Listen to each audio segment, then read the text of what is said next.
de ses pieds. C'est-à-dire que la balle est ici.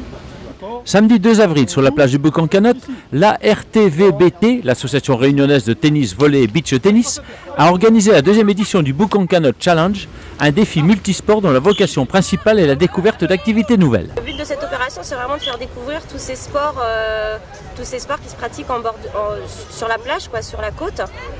C'est vrai que maintenant il y a les filets qui sont là, mais au moment où on a monté l'opération, il n'y avait pas encore les filets. Donc vraiment, l'idée, c'était vraiment de faire découvrir ces sports-là. On ne s'adresse pas à un public d'initiés, on s'adresse vraiment à des gens qui ne connaissent pas du tout ces sports. Si le beach hockey a fait son apparition pour le plus grand plaisir de ceux qui sont à la recherche de sensations nouvelles en sport d'équipe, l'attention des participants s'est portée sur l'association Run West qui propose un sport nouveau alliant le défi physique aux techniques de sauvetage côtier. Notre association Run West Sauvetage Côtier propose des entraînements au sauvetage sportif pour les enfants et pour les adultes. Donc il s'agit d'apprendre aux personnes des techniques de sauvetage et de participer à un sport pluridisciplinaire. Nous proposons une épreuve de sauvetage, donc à savoir un relais par 4.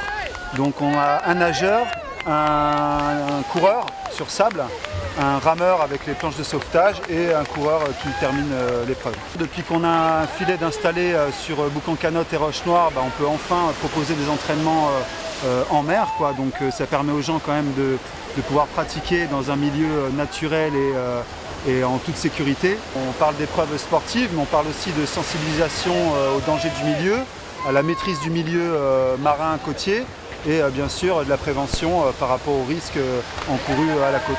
La deuxième attraction de cet événement, et ce pour la deuxième année consécutive, était la slackline, une discipline nouvelle sur l'île et qui connaît un réel engouement en raison notamment de la variété des sites sur lesquels elle peut se pratiquer. La slackline, en fait, le principe, c'est une sangle molle qui est tendue entre deux points. Donc ça peut être sur la plage entre deux arbres, ça peut être de la highline, c'est-à-dire au-dessus du vide, au niveau des montagnes, ça peut être au-dessus des bassins comme on pratique aux 3 bassins de Saint-Gilles ou ailleurs, à la rivière Langevin ou quoi, au-dessus de l'eau. C'est vraiment un sport où on peut monter la sangle partout. L'association Slack Air nourrit de réelles ambitions pour cette discipline qui aurait tout intérêt à se structurer, voire se professionnaliser. L'idée, ça serait vraiment de monter des équipes, pourquoi pas professionnaliser, des gens qui puissent avoir une équipe, représenter la Réunion à l'international. Maintenant, c'est vrai que la Réunion se prête vraiment bien à ce sport parce que ça peut vraiment se pratiquer partout, sur les plages, dans les hauteurs, au-dessus des bassins. C'est vrai que la Réunion est vraiment un beau territoire pour ce sport, pour développer ce sport. En tout cas, la recette du Bouc-en-Canotte Challenge fonctionne bien et tous les indicateurs sont au vert pour que cet événement devienne incontournable. Bouc-en Beach Challenge, c'est sa deuxième édition. On va le refaire tous les ans. Là, pour le moment, c'était pas accessible aux moins de 18 ans, mais on réfléchit à le remonter l'année prochaine avec des équipes de mineurs. Oui, et à chaque fois, ce qu'on veut, c'est varier aussi les sports.